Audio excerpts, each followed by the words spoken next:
बिस्मिल्लाहिर्रहमानिर्रहीम। Second year आज हम पढ़ेंगे रैंक कोरिलेशन। तो रैंक कोरिलेशन को जो इसकी डेफिनेशन मैंने आपको लिख के दी हुई है। तो रैंक कोरिलेशन बेसिकली इसलिए यूज़ किया जाता है कि आप इसमें जो आपके दो वेरिएबल्स हैं उनके बीच में आपस में आप एसोसिएशन जब आपने चेक करनी हो तो उसके लिए भी आप रैंक कोरिलेशन को यूज़ करते हैं। ठीक है क्लास, जब भी आपने दो वेरिएबल्स की एसोसिएशन चेक करनी हो कि उन दो वेरिएबल्स के बीच में आपस में रिलेशन क्या बन रहा है, पॉजिटिव बन रहा है, नेगेटिव बन रहा है या नो रिलेशन बन रहा है, तो उसको चेक करने के लिए आप क्या यूज़ करते हैं, रैंक कोरिलेशन।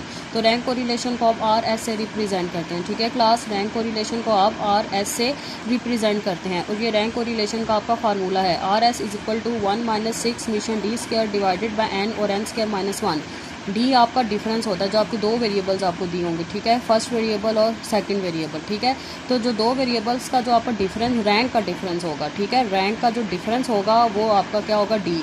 अब आपके पास दो वेरिएबल्स होंगे, सबसे पहले आपने उन दोनों वेरिएबल्स की रैंकिंग करनी है। ठीक है, असेंडिंग ऑर्डर में रैंकिंग करनी है कि सपोज अगर आपका सबसे अगर फर्स्ट डाटा सेट है तो उसमें से जो सबसे जो छोटी वैल्यू उसको 1 दे दें, फिर उसके बाद जो उससे मतलब छोटी वैल्यू उसको दूसरा नंबर दे दें, फिर उसके बाद उससे छोटी वैल्यू उसको तीसरा नंबर दे दें। ठीक है, इस तरह आप उसकी रैंकिंग करेंगे। इसी तरह सेकंड डाटा सेट की भी रैंकिंग करेंगे। फिर जो रैंकिंग होगी उसका जो डिफरेंस लेंगे उसको हम क्या कहेंगे, डी कहेंगे।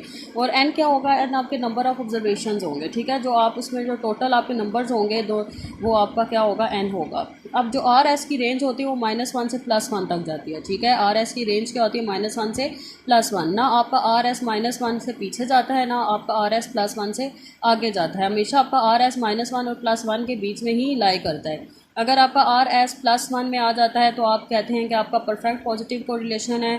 ठीक है, बिटवीन टू रैंकिंग, जो आपकी रैंकिंग का डाटा है उसके बीच में परफेक्ट पॉजिटिव कोरिलेशन है।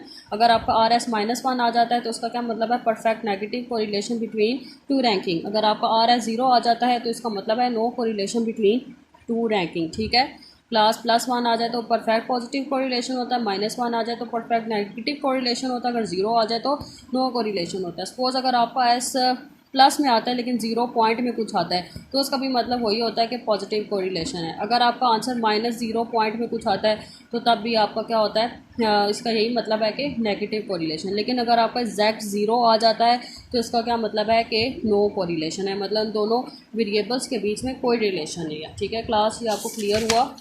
तो अब आप इसका एक क्वेश्चन देख लें, क्वेश्चन नंबर 14 देख लें। तो क्वेश्चन नंबर 14 में जिस तरह आपको ये दो डाटा सेट्स दिया हुआ है, ठीक है, फर्स्ट वेरिएबल है, सेल्स जो है वो आपका फर्स्ट वेरिएबल है और रिटर्न्स आपका सेकंड वेरिएबल है। ठीक है क्लास, आपका जो सेल है वो फर्स्ट वेरिएबल है और सेकंड जो है रिटर्न है वो सेकंड वेरिएबल है। रैंक कोरिलेशन हमेशा आपके पास ये दो डाटा सेट इस तरह के गिवन होते हैं। तो अब वो कह रहे हैं कंप्यूट रैंक कोरिलेशन कोफिशिएंट, कि आप इस डाटा में से रैंक कोरिलेशन कोफिशिएंट फाइंड करें। तो सेल को हम एक्स कह देते हैं और रिटर्न को हम क्या कह देते हैं, वाई कह देते हैं। अब आप इसकी हमने रैंकिंग करनी है लेकिन ऑलरेडी डाटा रैंक है। ठीक है क्लास, अगर आप ये देखें ये ऑलरेडी डाटा रैंक है। जिस तरह ये 1 है, ये 2 है, ये 3 है, ये 4 है, ये 5 है, ये 6 है, ये 7 है, ये 8 है, फिर ये 9, 10, 11, 12, ये ऑलरेडी डाटा रैंक हुआ है। ठीक है, जब ऑलरेडी आपका इस तरह का डाटा रैंक हो तो उसको रैंक करने की ज़रूरत नहीं है। अगर सपोज अगर आपका ऐसा डाटा हो, जिस तरह अगर आपका ऐसा डाटा हो, अगर आपका एक्स हो 20, 11, 5, 16, 17, ठीक है, इस तरह का डाटा हो तो उसको हम रैंक करेंगे। जो बड़ी बड़ी वैल्यूज़ होती हैं ना तो उसको हम रैंक करेंगे। जिस सबसे छोटी वैल्यू क्या 5, उसको हम क्या कहते हैं 1। फिर उसके बाद उससे छोटी कौन सी वैल्यू है 5 के बाद कौन सी छोटी वैल्यू बनती है 11, इसको हम कह देंगे 2।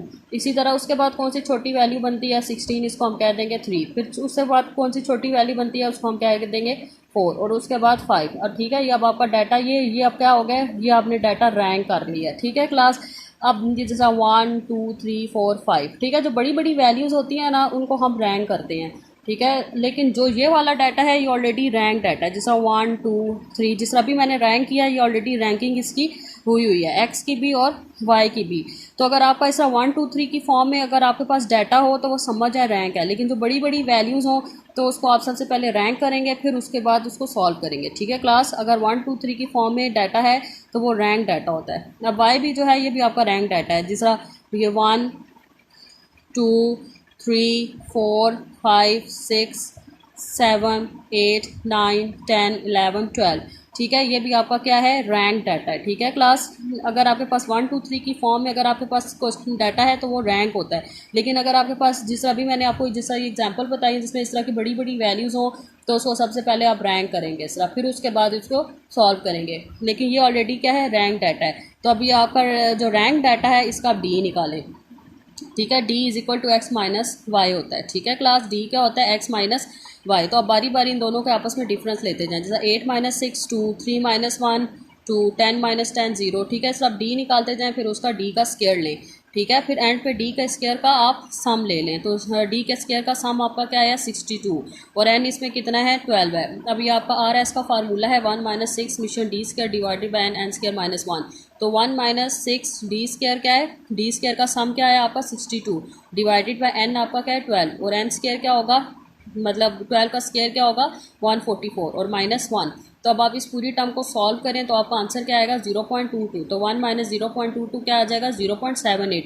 अब आपका ये प्लस में आंसर आया है। ठीक है, और ये अप्रॉक्सीमेट 1 ही है, मतलब +1 नहीं है ये। ठीक है, तो इसका क्या मतलब है, perfect positive correlation between ranking. ठीक है क्लास, ये आप इसको इंटरप्रिटेशन और आपको इसका सोल्यूशन समझ आ गया होगा आई थिंक। तो इजी सा है, इजी क्वेश्चंस हैं, इजी मेथड है, आप इसको सॉल्व करें। तो मैंने आपको बस मैं ये 3 क्वेश्चंस दे रही हूँ, इनको अच्छे से आपने करना है, question number 14 to question number 16। ठीक है, ये आपकी डायरी है और ये आपने मुझे चेक करवाना है। अल्लाह हाफ़िज़।